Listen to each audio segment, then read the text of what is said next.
पंढरपूर तालुक्यातील आढीव येथील संभाजी ब्रिगेड वाचनालया शेजारील 3 दुकाने मंगळवारी सकाळी 11:30 वाजता शॉर्ट सर्किटमुळे आगीच्या भक्ष्यस्थानी सापडली।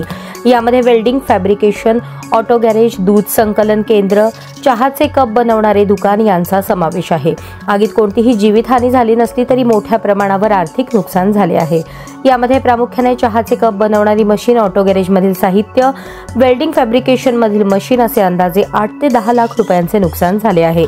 गावातील युवकांनी इतर 4 दुकानातील साहित्य बाहेर काढून आग विझवण्यासाठी प्रयत्न केले, त्यामुळे इतर दुकानांना लागणारी आग आणि मोठा अनर्थ टळला।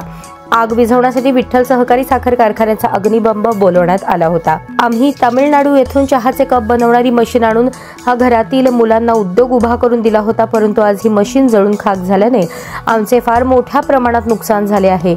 आमच्या रोजीरोटीचा प्रश्न निर्माण झाला आहे, असे बाधित दत्तात्रय वसेकर यांनी सांगितले। वीज खांबापासून येणारी सर्व्हिस वायर मीटरपर्यंत व्यवस्थित आहे, त्यामुळे नेमके काय आणि कसे झाले ते आत्ताच सांगू शकत नसल्याचे आढीव येथील वायरमन अमोल सूर्यवंशी यांनी सांगितले।